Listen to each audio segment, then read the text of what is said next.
Hello, welcome to the channel guys. I hope you all are fine. तो आज का जो हमारा सेशन रहने वाला है वो हम कंप्लीट मेडिवल इंडिया जो है वो हमने पढ़ा था।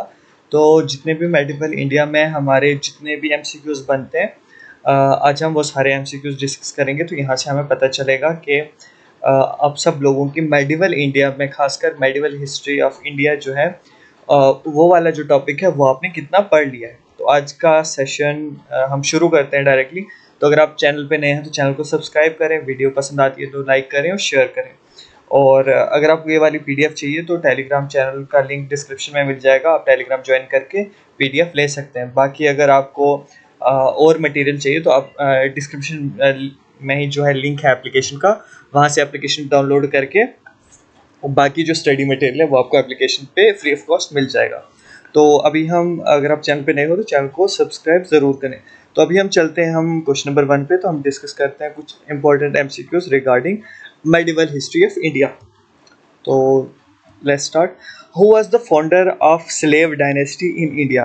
As I have already told you कि दिस वाज द फर्स्ट जो है मुस्लिम, अगर हम रूल की बात करें तो पहली डायनेस्टी जो बनी थी वो स्लेव डायनेस्टी बनी थी, यानी कि गुलाम थे। गुलाम कैसे थे? तो मैंने आपको कहा था कि जो है टर्की से जो आए थे उन्होंने इंडिया पे अटैक करने के बाद अपना एक गुलाम छोड़ा था यहाँ पे। तो वहाँ से जो है फाउंड हुई थी कौन सी स्लेव डायनेस्टी, वहाँ पे फाउंड हुई थी। तो इसका आंसर आपने बताना है कुतुबुद्दीन ऐबक, इल्तुतमिश, रज़िया सुल्ताना या बालबन। तो क्वेश्चन नंबर 1 का जो आंसर रहने वाला है वो रहने वाला है, करेक्ट आंसर है Qutubuddin Aibak. Qutubuddin Aibak was the founder of slave dynasty in India. ठीक है, कुतुबुद्दीन ऐबक की हम बात करें तो इसको लाख बख्श कहा जाता है। अजमेर वाली साइड में 2.5 दिन का झोपड़ा जो है वो इसके रिलेटेड है। और खासकर जो कुतुब मीनार है वो, जो उसकी जो कंस्ट्रक्शन है या उसको जो बनाने का जो स्टार्टिंग है वो कुतुबुद्दीन ऐबक ने की थी। बट द थिंग इज, जब तक वो कंप्लीट होता है तब तक इनकी डेथ हो चुकी थी। पोलो, जिसको चौगान बोलते हैं, पोलो खेलते हुए इनकी डेथ हुई थी। 1206 से लेकर 1210 तक जो है इनका टाइम पीरियड रहा है। ठीक है, कुतुबुद्दीन ऐबक के बाद जो आए थे, कुतुबुद्दीन ऐबक के बाद आए थे इल्तुतमिश। कौन आए थे? इल्तुतमिश। इल्तुतमिश के बाद उनकी बेटी रज़िया सुल्ताना आई थी, और रज़िया सुल्ताना के बाद आए थे बालबन। ठीक है, ऐसे आपको याद रखनी है वाली चीज़ें। तो पहले का आंसर, क्वेश्चन नंबर 1 का आंसर रहने वाला है Qutubuddin Aibak. Question number 2, Qutubuddin Aibak was originally a slave of which Turkish ruler? तो किस टर्किश रूलर का जो है गुलाम था जिसने इंडिया पे अटैक किया, और इंडिया पे अटैक करने के बाद यहाँ पे अपने गुलाम छोड़ा? उस जो वो था उसका क्या नाम था? ठीक है, जिसने इंडिया पे अटैक करने के बाद यहाँ पे गुलाम छोड़ा, जिसका नाम कुतुबुद्दीन ऐबक था। तो इसका आंसर रहने वाला है महमूद घोरी। महमूद घोरी वॉज अ टर्किश, जिसने क्या किया, जिसने इंडिया पे अटैक करने के बाद, वो वापस चला गया था टर्की। ठीक है, लेकिन यहाँ पे अपने गुलाम छोड़ के गया था। उस गुलाम का नाम था कुतुबुद्दीन ऐबक। अब जब वो वापस जा रहा था टर्की जाने के बाद उसकी डेथ होगी। अब जिस गुलाम के मालिक की डेथ हो जाए वो गुलाम आज़ाद हो जाएगा। तो वही हुआ कुतुबुद्दीन ऐबक के साथ। कुतुबुद्दीन ऐबक का जो मालिक था, यानी कि जो ऑनर था, महमूद गोरी, तो उसकी जब डेथ हो जाती है टर्की में तो कुतुबुद्दीन ऐबक इंडिपेंडेंट हो जाता है। तो वो इंडिया में जो है स्लेव डायनेस्टी की शुरुआत करते हैं, वो राजा बन जाते हैं इंडिया के, और जो भी चीज़ें होती हैं वो खुद करते हैं। तो यहाँ पे आंसर आएगा हमारा option number B, Mahmud Ghori. ठीक है, ही वॉज द क्या था, क्या कह सकते हैं, ही वॉज द ऑनर, मतलब जो भी मालिक कह सकते हैं, वो मालिक था किसका? कुतुबुद्दीन ऐबक का। क्वेश्चन नंबर 3 में चलेंगे। तो who succeeded Qutubuddin Aibak as the ruler of the slave dynasty? मैंने अभी आपको इसका आंसर बता दिया, अब आप मुझे आंसर दो इसका कि कुतुबुद्दीन ऐबक के बाद कौन जो है रूलर आया था। 1206 से लेकर 1210 तक जो है कुतुबुद्दीन ऐबक रहा। ठीक है, 400 रूल किया कुतुबुद्दीन ऐबक। फिर इसका बेटा आया, ठीक है, लेकिन वो इंपॉर्टेंट नहीं है, वो 1-2 महीने के लिए आया, लेकिन उसको हटा दिया गया। क्यों? क्योंकि इल्तुतमिश। हमारा आंसर रहने वाला ऑप्शन नंबर सी। ठीक है, Iltutmish is the answer. Qutubuddin Aibak के बाद इल्तुतमिश आया। He was the son in law. Iltutmish जो था ये सन इन लॉ था किसका? कुतुबुद्दीन ऐबक का। ठीक है, ये दामाद था उसका। तो फिर ये जो है इल्तुतमिश जो है वो थ्रोन पे आया। ठीक है, इल्तुतमिश ने अपनी बेटी इल्तुतमिश के बाद 1210 से लेकर 1236 तक फिर इल्तुतमिश ने अपनी बेटी रज़िया सुल्ताना को जो है वो सुल्तान बनाया। Razia Sultana was the only Muslim female ruler ever ruled India.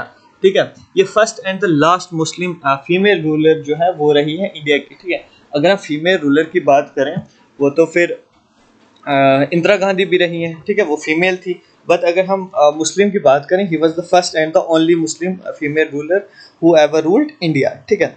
तो यहाँ पे हमारा आंसर बन जाएगा इल्तुतमिश। कुतुबुद्दीन ऐबक के बाद इल्तुतमिश आया था। रजिया सुल्ताना के बाद अगर हम बात करें तो बालबन आया था, ठीक है। चलो जी आगे चलते हैं। विच of the following ruler of the slave dynasty was non for introducing the silver टंका एंड द कॉपर जीतल एज करेंसी। देखो, करेंसी हर दौर में रही है, ठीक है।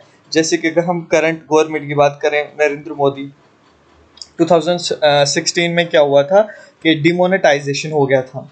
तो डिमोनेटाइजेशन होने के बाद 2000 की करेंसी के नोट आए थे, ठीक है। तो ये भी एक इंपॉर्टेंट क्वेश्चन बनेगा इन फ्यूचर की जो एमसीक्यूज में, ठीक है। तो वही कह रहा है यहाँ पे, इस दौर में कौन था ऐसा जिसने क्या किया था, जिसने अपनी नई करेंसी इंट्रोड्यूस की थी। सिल्वर की जो करेंसी थी उसको टंका बोला जाता था।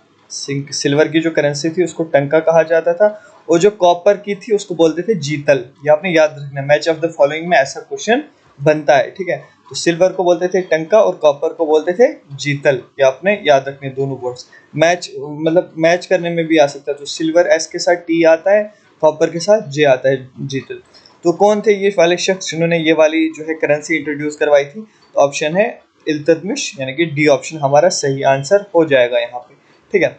चलो जी, अब हम आगे चलते हैं अगले क्वेश्चन की तरफ। यहाँ से मैंने एज इट इज जितनी भी चीज़ें थी मैंने आपको ऑलरेडी चीज़ें बता दी। कुतुबुद्दीन ऐबक के बारे में बता दिया। Qutubuddin Aibak was the founder of slave dynasty, ठीक है। 1206 से लेकर 1210 क्या बनाया? कुतुब मीनार बनाया। और क्या किया? पोलो खेलते खेलते इसकी डेथ होगी। Razia Sultana female only ruler, ठीक है। 1236 से लेकर 1240 तक। बेटी किसकी थी? इल्तुतमिश की बेटी थी। इसके नोबल्स जो उस टाइम रूल करे थे उनको इसका रूल पसंद नहीं आया, इसको मार दिया गया 1240 में, ठीक है। बालबन बालबन आया। बालबन के बारे में हम बहुत सारी चीज़ें आगे डिस्कस करेंगे। रजिया सुल्ताना के बाद बालबन जो था, बालबन प्राइम मिनिस्टर ऐसा था, मतलब एक जो है राजा था, ठीक है। राजा के साथ जो सबऑर्डिनेट होता ना, बालबन उस पोस्ट पे रहा। लेकिन 1266 में जो है बालबन खुद राजा बन गया। तो इसने ब्लड एंड आयरन की जो है एक पॉलिसी इख्तियार की, ब्लड एंड आयरन, ठीक है। ये खतरनाक किस्म का राजा था, ठीक है। ब्लड एंड आयरन याद रखना, बालबन जब भी वर्ड आए ब्लड एंड आयरन आपको याद होना चाहिए। इल्तुतमिश ने क्या किया? इल्तुतमिश खतरनाक सा लीडर था। इसने एक चीज शुरू की थी जिसको बोलते हैं चहलगानी। चहलगानी क्या था? जब इल्तुतमिश राजा बना, इल्तुतमिश ने क्या किया कि मेरे जो कोर्ट होगा, मेरा जो सल्तनत होगी, उसमें 40 लोग होंगे, 40 नोबल होंगे। इसको आप ऐसे समझो कि नरेंद्र मोदी जो है अभी एक रूल निकाले, बोले मैं 40 आईएएस ऑफिसर्स को अपने कोर्ट में, अपने यानी कि पार्लियामेंट में इंपॉर्टेंट जगह देता हूँ। कोई भी डिसीजन लेना होगा, ये 40 लोग मुझे सलाह करेंगे कि मुझे क्या काम करना है, क्या नहीं करना है, ठीक है। ऐसे समझा रहा हूँ। तो इल्तुतमिश ने उन 40 लोगों को रखा। लेकिन आस्ता आस्ता उन 40 लोगों की पावर बढ़ती गई। क्या होती गई? बढ़ती गई। जब ये इल्तुतमिश ने रजिया सुल्ताना को क्या बोला कि रजिया सुल्ताना अब क्या बनेगी? रूलर बनेगी। तो उसको जो मरवाया था वो इन्हीं 40 लोगों ने मरवाया था। इन 40 लोगों की पावर बहुत ज़्यादा बढ़ गई थी। लेकिन जब रजिया सुल्ताना के बाद बालबन आया, बालबन को पता था ये 40 लोग मेरे लिए खतरा बन सकते हैं, क्योंकि Balban was one of them. Balban उन्हीं 40 लोगों में से एक था। तो बालबन ने सबसे पहले आने के बाद चहलगानी सिस्टम जो था वो खत्म किया। इंपॉर्टेंट क्वेश्चन है, याद रखना, आगे हम डिस्कस करेंगे। Which ruler of the slave dynasty was known for his efforts to suppress the revolts of the nobility and strengthen central authority? इनमें से कौन सा ऐसा रूलर है जिसने उसके खिलाफ होने वाले रिवॉल्ट, उसके खिलाफ होने वाली आवाज़ों को दबाया, ठीक है, और स्ट्रेंथन किया सेंट्रल अथॉरिटी, यानी कि अपना जो तख्त है, अपनी जो हुक्मरानी है उसको मजबूत किया, ठीक है। उसके खिलाफ जो आवाज़ें उठ रही थी, जो प्रोटेस्ट हो रहे थे, उनको सप्रेस किया। इनमें से कौन सा रूलर है वो? ऑप्शन नंबर ए, बी, सी या डी, ठीक है। आप बताओ। चलो, ऑप्शन नंबर सी यानी कि Balban is the answer. Balban ने सप्रेस किया था अपने सामने होने वाले प्रोटेस्ट को, ठीक है। रजिया सुल्ताना के लिए मैंने आपको बोल दिया सारी चीज़ें। इल्तुतमिश के लिए भी मैंने आपको चीज़ें बोल दी। चहलगानी सिस्टम लाया था बालबन ने, चहलगानी सिस्टम खत्म किया था कुतुबुद्दीन ऐबक यानी कि लाख बख्श, ठीक है। अब मैंने यहाँ से बोला था इसने कुतुब मीनार स्टार्ट किया था बनाना, लेकिन खत्म किसने किया था, यानी कि कंप्लीट किया था इल्तुतमिश ने। चलो, the slave dynasty in the India was succeeded by which dynasty? Slave dynasty के बाद कौन सी डायनेस्टी आती है? बताओ मुझे जल्दी जल्दी। मैंने आपको बोला था स्लेव डायनेस्टी के बाद कौन सी डायनेस्टी आएगी? शाहरुख खान तुझे साथ ले जाएगा। ठीक है।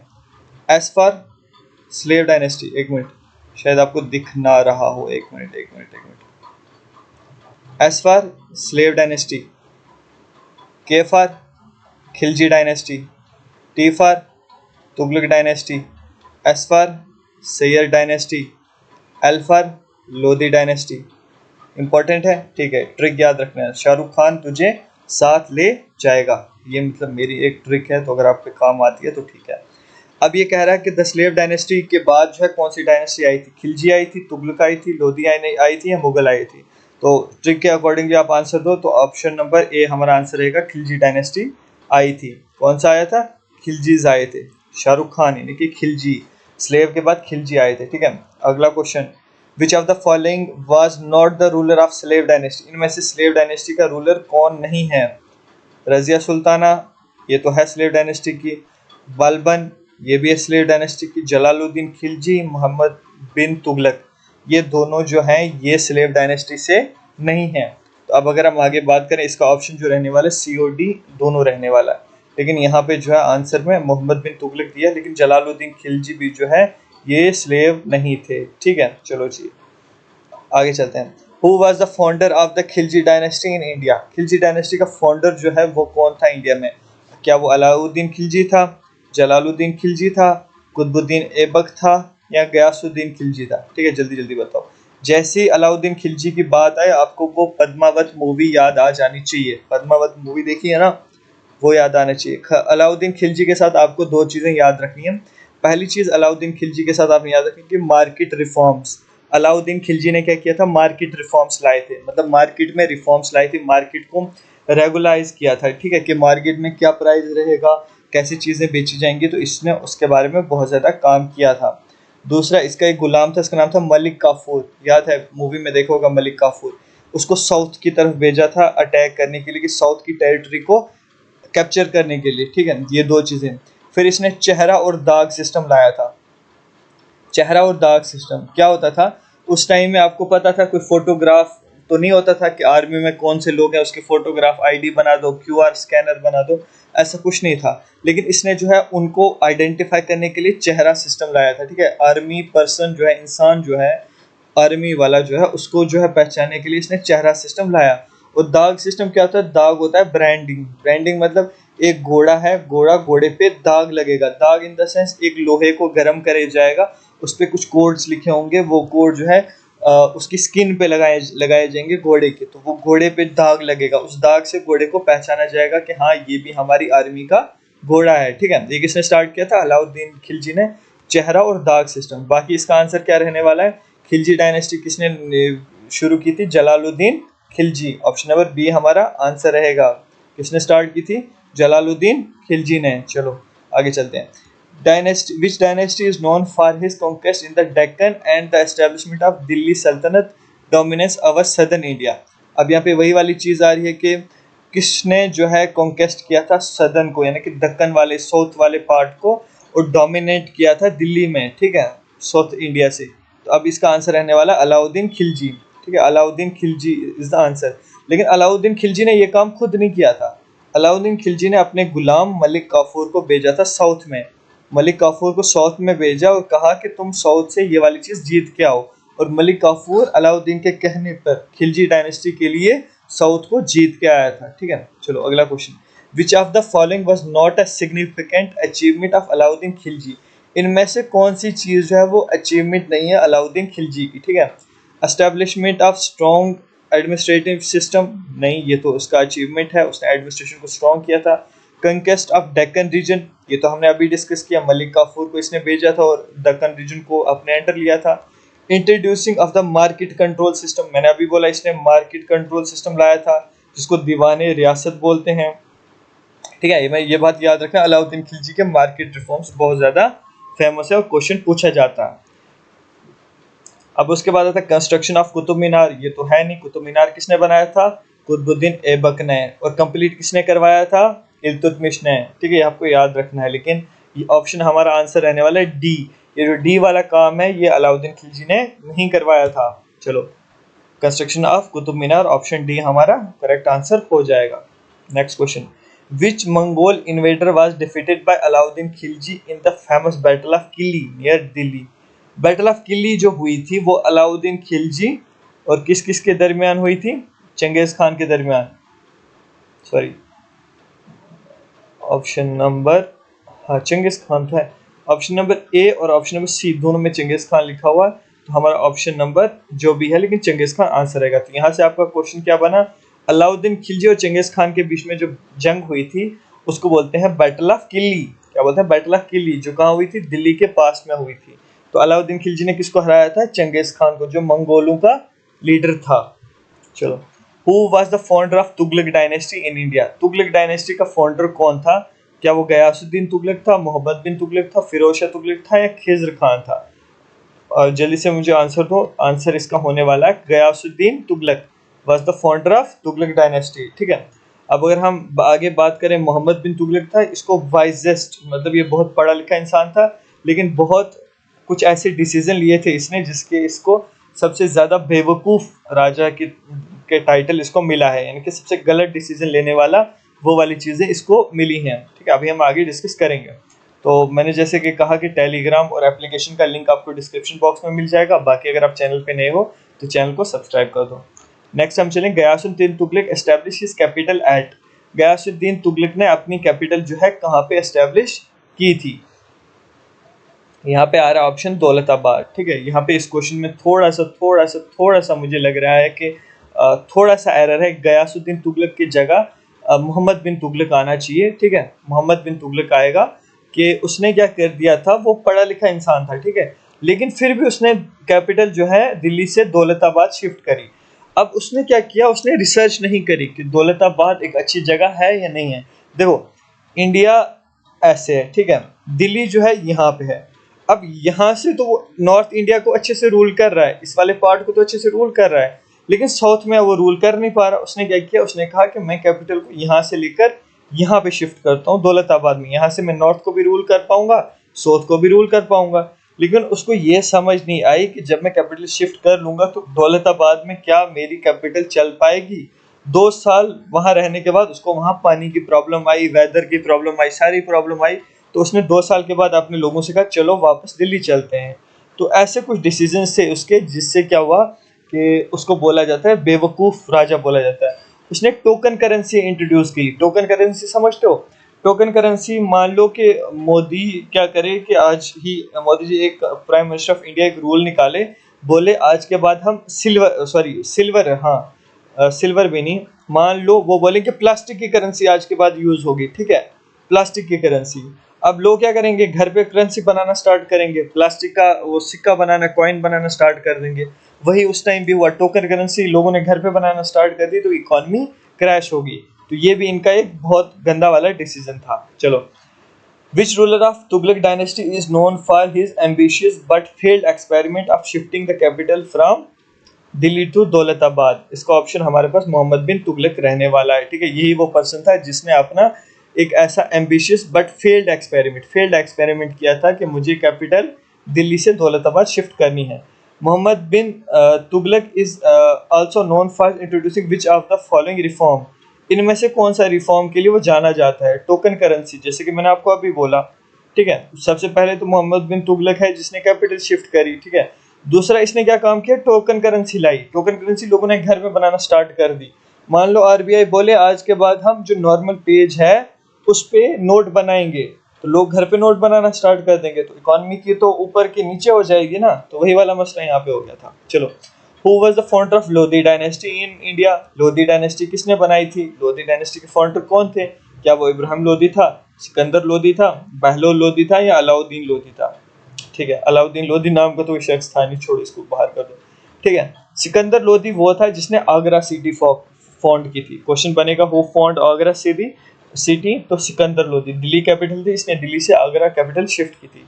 इब्राहिम लोधी जो था वो आखिरी राजा था किसका? लोधी डायनेस्टी का, जिसने बाबर के साथ जंग लड़के और हार गया था फर्स्ट बैटल ऑफ पानीपत, और मुगल रूल इंडिया में आ गया था। ठीक है, तो इस हिसाब से इसका option Bahlol Lodhi was the right answer. ठीक है, जो राइट आंसर है वो है Bahlol Lodhi was the founder of Lodhi dynasty.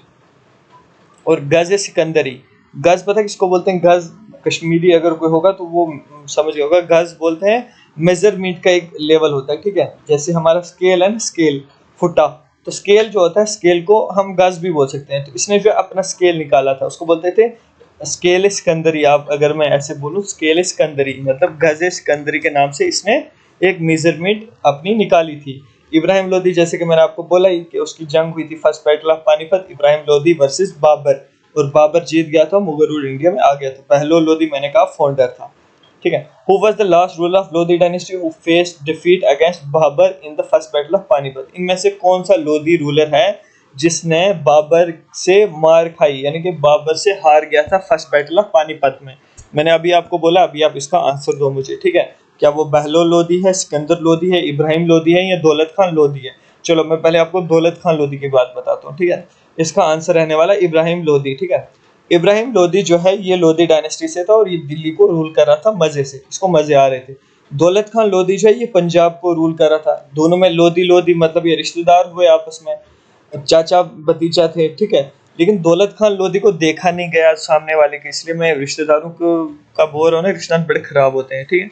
अब दौलत खान लोदी ने क्या किया, उसने फरगना जाके, उज्बेकिस्तान जाके बाबर को बोला, बाबर बाबर एक काम करो, इंडिया में बहुत ज्यादा वेल्थ है, एक काम करो इंडिया पे अटैक कर दो। बाबर ने बोला मैं क्यों करूं? इसने बोला इंडिया में बहुत सारी वेल्थ है, तुम अटैक करोगे तो इंडिया जीत जाओगे। बाबर को आया लालच, तो बाबर ने किया इंडिया पे अटैक और इंडिया को जीत लिया। यहाँ से लोदी डायनेस्टी खत्म होगी। लेकिन यहाँ से रिश्तेदारी का पता चलता है कि अपना चाचा होने के साथ साथ इसने क्या कर दिया, खराब कर दिया मसला सारा, ठीक है। तो दौलत खान लोदी वो वाला शख्स है। और आखिरी रूलर कौन हुआ? इब्राहिम लोदी, ठीक है। The answer is Ibrahim Lodi is the answer. चलो नेक्स्ट हम चलते हैं नेक्स्ट क्वेश्चन पे। Who what was the dynasty that replaced the Lodi dynasty after the defeat of Ibrahim Lodi in the first battle of Panipat? कौन सी dynasty आई थी इब्राहिम लोदी को हराने के बाद? इब्राहिम लोदी की जब हार गया तो कौन सी डायनेस्टी आई थी? ऑप्शन नंबर क्या आंसर रहने वाला है? वीडियो पॉज करके आंसर दो आप।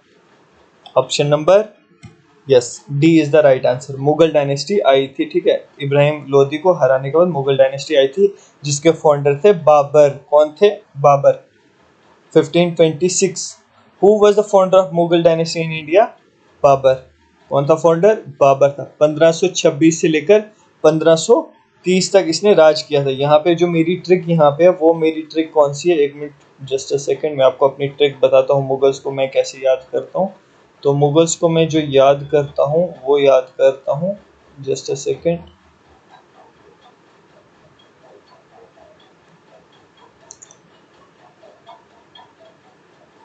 यस, एक मिनट जस्ट अ सेकंड। तो मुगल्स को जो मैं याद करता हूँ वो याद करता हूँ BHAISAB।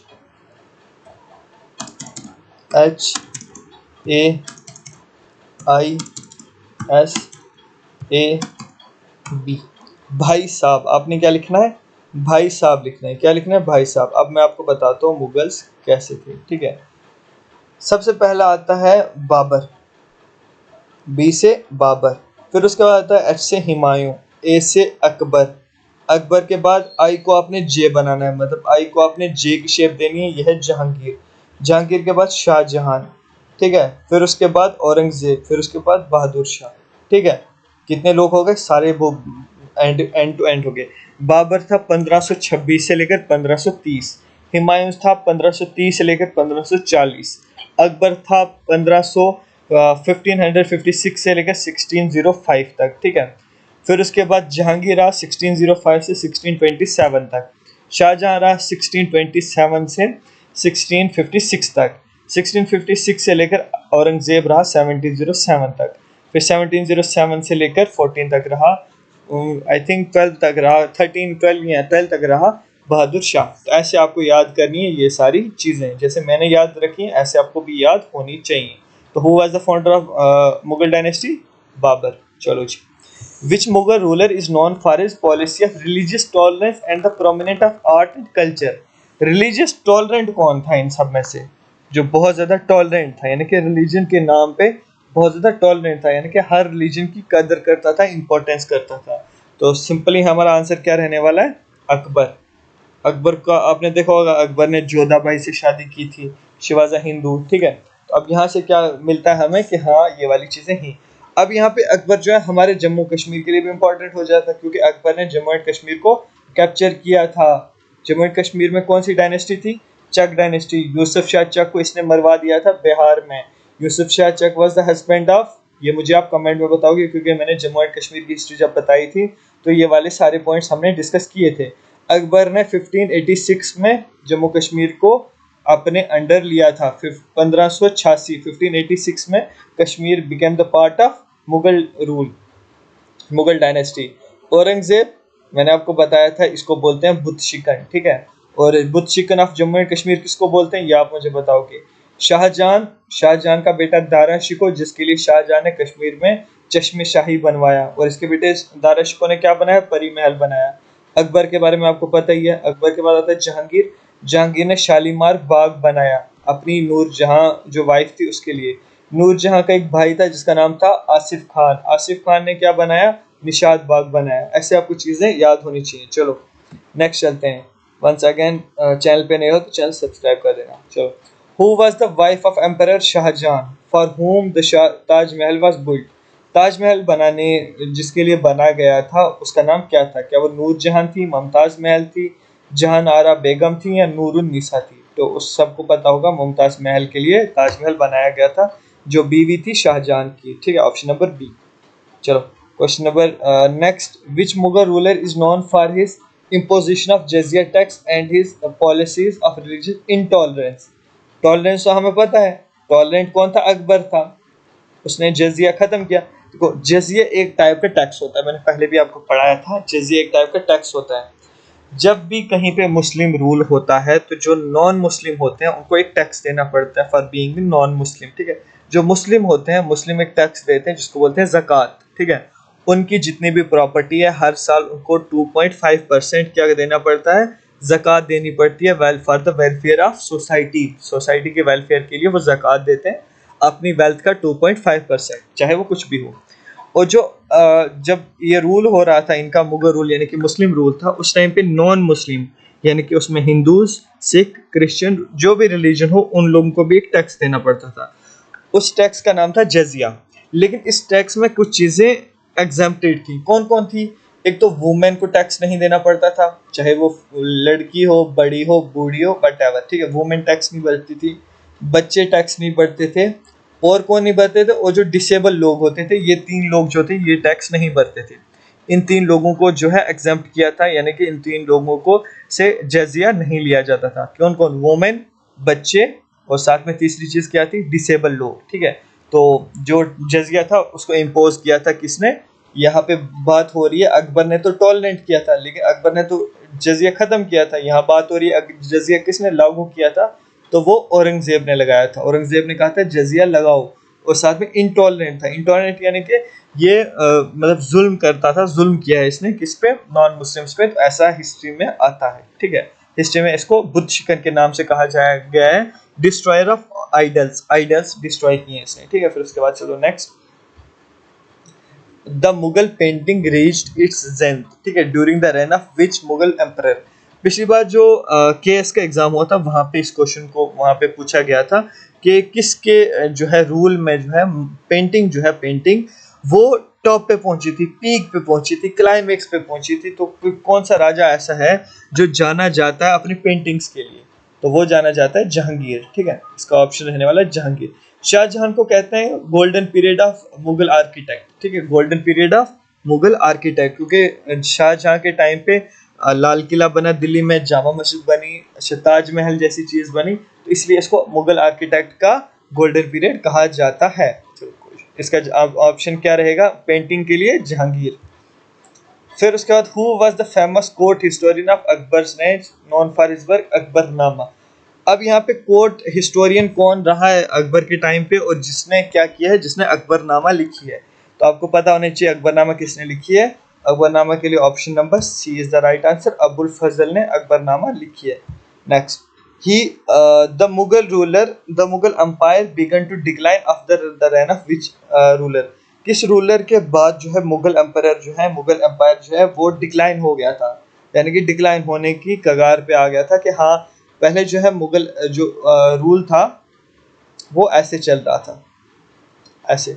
फिर एक टाइम आया वो ऐसे हो गया, ठीक है। तो पूछा जा रहा है कि किसका टाइम था जब यहाँ से शिफ्ट हुआ स्टार्ट हो गया था। तो औरंगजेब ऐसा रूलर था जिसकी डेथ होने के बाद जो है मुगल रूल जो है डिक्लाइन होना शुरू हो गया था, ठीक है। इसका ऑप्शन रहेगा सी, यानी कि औरंगजेब के बाद मुगल रूल डिक्लाइन होना शुरू हो गया था। Who was the Mughal emperor during the revolt of 1857? 1857 के टाइम पे कौन जो था वो मुगल रूल का जो है बादशाह था, ठीक है। क्या वो बहादुर शाह जफर सेकंड था, अच्छा औरंगजेब था, शाहजहां था, या अकबर सेकंड था? अकबर सेकंड के लिए बोलूं तो Akbar second was the famous for, इसने राजा राम मोहन रॉय जो है ना उनको राजा का टाइटल किसने दिया? अकबर सेकंड ने दिया था। ये क्वेश्चन बहुत बार पूछा गया है कॉम्पिटिटिव एग्जाम में, तो आपको ये वाली चीज पता होनी चाहिए। तो इसका जो आंसर रहने वाला वो रहने वाला बहादुर शाह सेकंड, ठीक है। ये जो है मुगल के मतलब रूलर थे उस टाइम पे। तो जैसे ही 1857 का रिवोल्ट खत्म हुआ तो इनको जो है रंगून रंगून आज के टाइम पे म्यांमार को कहते हैं, बर्मा को कहते हैं, ठीक है। इनको जो है बर्मा ले जाके वहां पे रखा गया और इनकी वहीं पे डेथ हो गई, ठीक है। बर्मा में इनकी डेथ होगी और इनके जो बेटे पोते वगैरह जो भी दिल्ली में थे उन सबको यहाँ पे मार दिया गया, ताकि नेक्स्ट जो है अब जो है मुगल रूल को कम्प्लीटली एंड कर दिया जाए, ठीक है। तो इनकी डेथ हो गई थी 1860 के अराउंड जो है इनकी डेथ हो गई थी वहीं बर्मा में, म्यांमार में, ठीक है। चलो नेक्स्ट क्वेश्चन पे चलते हैं। इसका आंसर रहने वाला Bahadur Shah second was the ruler in Mughal ruler जब 1857 का यहाँ पे वो हुआ था। Which battle mark the beginning of Mughal rule in India?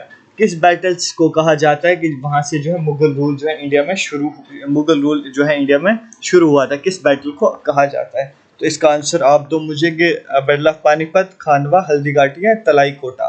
तो इसका आंसर रहने वाला है ऑप्शन नंबर ए, यानी कि पानीपत इसका आंसर रहेगा, ठीक है।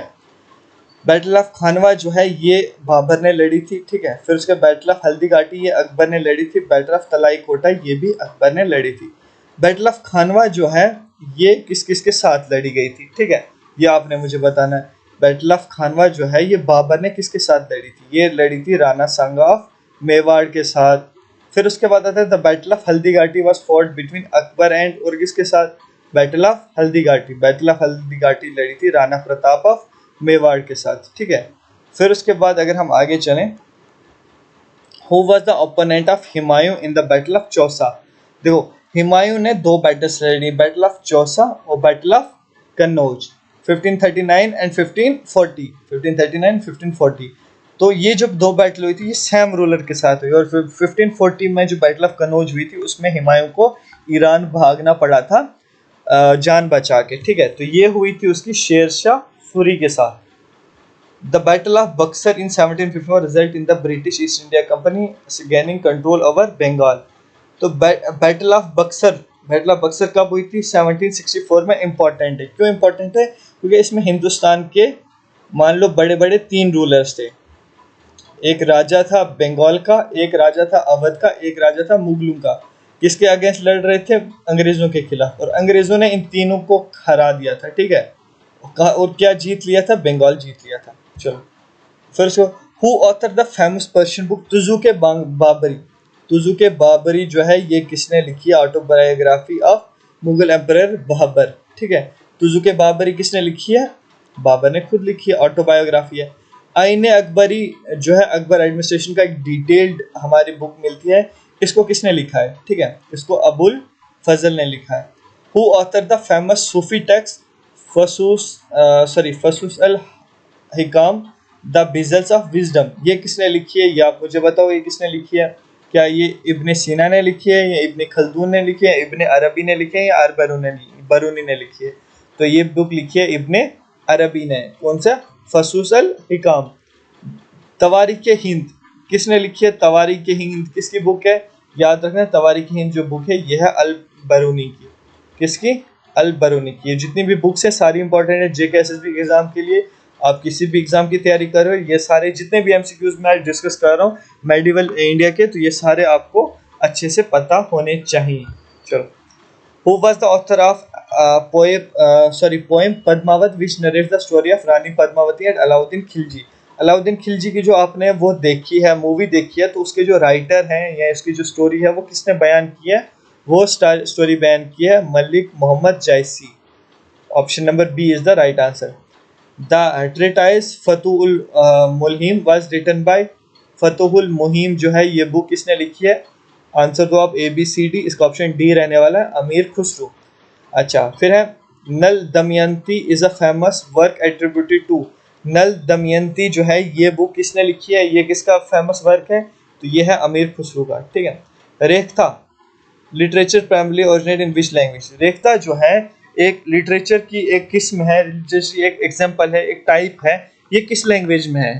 तो रेख्ता जो है ये उर्दू की एक किस्म है, ठीक है। चलो next, Who wrote the famous work Iqbal नामा which colonized the events of Emperor Akbar Range? Emperor Akbar Range की जो चीज़ें बताने वाले हैं, तो यहीं से वो पूछ रहा है कि किसने इकबाल नामा जो है वो लिखी है। इकबाल नामा किसने लिखी है? ये लिखी है फैजी ने। Option number B is the right answer.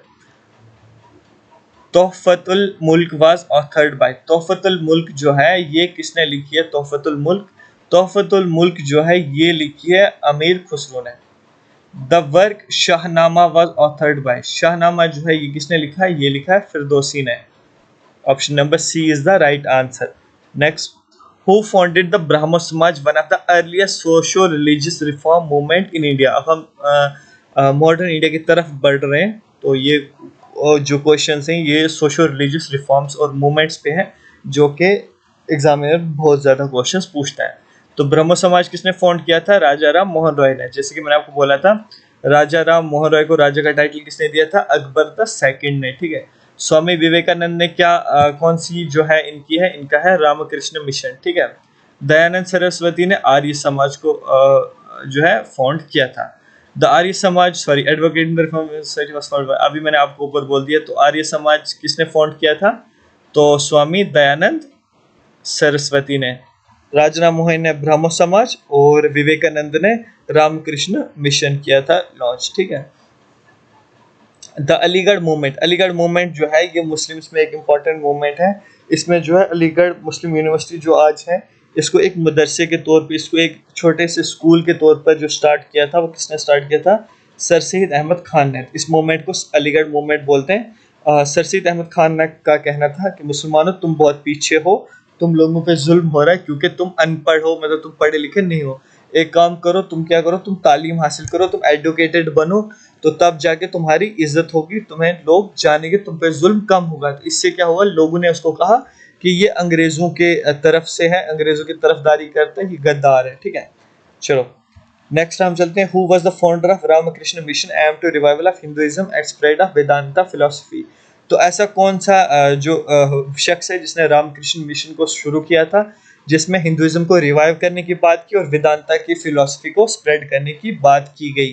तो Ramakrishna Mission, as I have already told you, it was started by Swami Vivekananda, ठीक है। The movement of Satyagraha, Satyagraha a form of non violent resistance was popularized by, non violent जब भी बात आए तो कौन हमें याद आते हैं? महात्मा गांधी, ठीक है।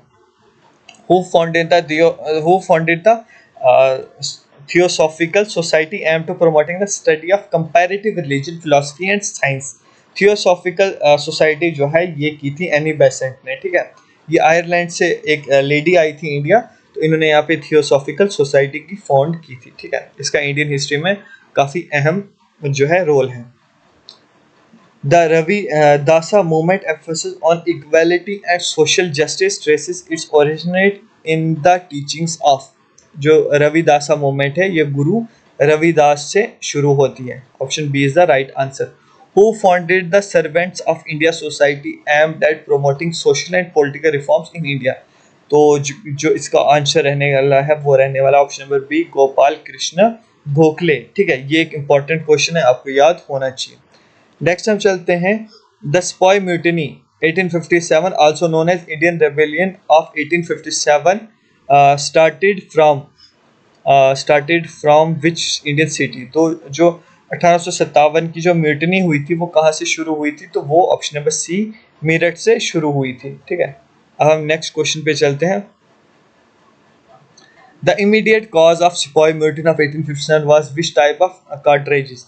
तो जो इमीडिएट काज था, वो जो है हुआ था वो क्यों हुआ था, अंग्रेज़ों के साथ ये लड़ाई क्यों हुई थी, क्योंकि उन्होंने एक कार्ट्रिज यानी कि एक गन दी थी, एक गोली दी थी जिसको मुंह से काट के फिर उसमें गन में भरना था। ठीक है, उसमें क्या कहा था, उसमें एनिमल की चर्बी यानी कि जानवर की चर्बी लगी है, इससे मजहब पे बात आई, तो इसलिए क्या किया था इन जो उस टाइम पे मिलिट्री में थे, जो पुलिस वाले थे, उन्होंने रिवोल्ट कर दिया था अंग्रेज़ों के खिलाफ। Who was the last Mughal emperor during the Sepoy Mutiny of 1857? इसका आंसर तो आप मुझे दोगे, मैंने अभी बताया। कौन रूलर था उस टाइम पे, जल्दी जल्दी ऑप्शन दो। बहादुर शाह सेकंड था, आलम शाह था, अकबर सेकंड था, जहांदार शाह था। जल्दी जल्दी बताओ, इसका ऑप्शन रहने वाला option number A, Bahadur Shah second. Which British officer played significant role in suppressing the rebellion, particularly in the recapturing of Delhi? इनमें से कौन सा ऐसा जो है ब्रिटिश ऑफिसर था जिसने दिल्ली जो है ना 1857 के गदर के टाइम पे ये अंग्रेजों से बाहर चली गई थी, यानी कि इस पे मुगल या जो भी उस टाइम पे लोकल लोग थे उन्होंने दिल्ली को कैप्चर कर लिया था, यानी कि अंग्रेजों से आज़ाद कर दिया था। लेकिन फिर अंग्रेजों ने इस ऑफिसर को भेजा और जाके दिल्ली को क्या है फिर से जो है कैप्चर कर लिया। तो उसमें से कौन सा जो लीडर है, कौन सा जो है यहाँ पे ब्रिटिश ऑफिसर है जिसका नाम यहाँ पे आता है, तो इसका आंसर आप मुझे दो।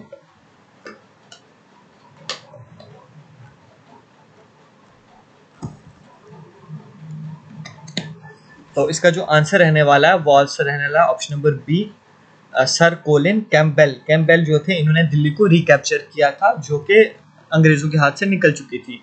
What was the immediate consequence of Sepoy Mutiny of 1857 on the administration of India? जब 1857 हो गया तो इंडिया का जो एडमिनिस्ट्रेशन था उस पर अचानक से क्या असर हुआ था, क्या चेंजेस हुए थे? तो इस पे जो चेंजेस हुए थे वो हुए थे, the east India company was dissolved and India come under the British rule. ठीक है, मैं आपको समझाता हूँ। जब अंग्रेज यहाँ आए थे तो अंग्रेज एक कंपनी बन के आए थे, एक कंपनी की तरह ट्रेड करने आए थे। मान लो आज इंडिया जो है, इंडिया आज के टाइम पे एक कंट्री है जिसका नाम है एक्स। ठीक है, एक्स कंट्री में जाता है इंडिया, एक कंपनी बनाता है जिसका कंपनी का नाम है एबीसी। एबीसी कंपनी जाती है दिल्ली में, दिल्ली में प्राइम मिनिस्टर को बोलती है कि आप हमें परमिशन दो, हमें कंट्री एक्स में जाके ट्रेड करना है। तो यहाँ पे बोलेगा, प्राइम मिनिस्टर बोलेगा कि ठीक है आपको परमिशन है आप जाओ। तो वो लोग वहां जाके कंट्री एक्स पे कब्जा करेंगे और वहां पे जाके क्या करेंगे, अपनी मनमानी करेंगे। ठीक है, जैसे अंग्रेजों ने यहाँ पे किया। फिर उसके बाद वहां पे एक बार लड़ाई होती है, मतलब गदर जैसे थे, जैसे इंडिया में 1857 में हुआ था ना, वैसे होता है। तो जब प्राइम मिनिस्टर को पता चलेगा कि इनको तो मैंने वहां रूल करने भेजा था, इनको तो मैंने वहां पे ट्रेडिंग करने भेजा था, ये वहां पे लड़ाइयां कर रहे हैं, एक काम करता हूँ मैं उस कंट्री जो एक्स है उसको अपने अंडर ले लेता हूँ। तो जब प्राइम मिनिस्टर खुद उसको अपने अंडर लेंगे तो सेम चीज यहाँ पे हुई थी। जब 1857 का गदर हुआ था तो अंग्रेज जो वहां पे प्राइम मिनिस्टर थे या किंग थे, मोनार्क थे, उन्होंने कहा था कि कंपनी को खत्म करो, अब हिंदुस्तान पे हम खुद रूल करेंगे। ठीक है, तो ये वाली बात यहाँ पे हुई थी। फिर उसके बाद अगर हम नेक्स्ट चलते हैं, 1857 को पढ़ लेना, थोड़ा इंपॉर्टेंट रहने वाला है। तो ठीक है, ये कुछ इंपॉर्टेंट क्वेश्चंस थे आज के जो हमने आज डिस्कस किए। यहाँ पे बहुत इंपॉर्टेंट क्वेश्चन थे आज मेडिवल हिस्ट्री के रिलेटेड। नेक्स्ट सेशन जो हम अभी मॉडर्न हिस्ट्री की तरफ बढ़ेंगे, तो कुल मिला के 2 या 3 सेशंस में हम क्या करेंगे, मॉडर्न इंडिया को कवर कर लेंगे। तो अगर आपको हिस्ट्री में प्रॉब्लम आ रही है किसी भी जम्मू कश्मीर या इंडिया की, तो मुझे कमेंट में ज़रूर बताएं। मैंने आपको ऑलरेडी बहुत ही ईजी वे में जम्मू एंड कश्मीर की हिस्ट्री भी बता दिया और उसके MCQs भी करवा दिए हैं। अगर आप JK SSB की किसी भी एग्जाम की तैयारी कर रहे हैं तो हिस्ट्री एक इंपॉर्टेंट रोल रहता है।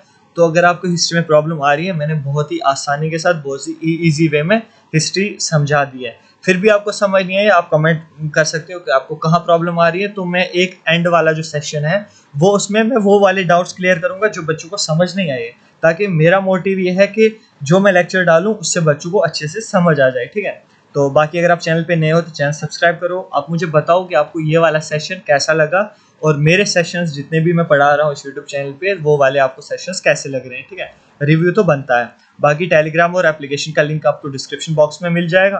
बाकी वीडियो अगर पसंद आती है तो लाइक करो, शेयर करो जो JK SSB की तैयारी कर रहे हैं। ठीक है, बाकी कमेंट्स ज़रूर करना। Thank you very much.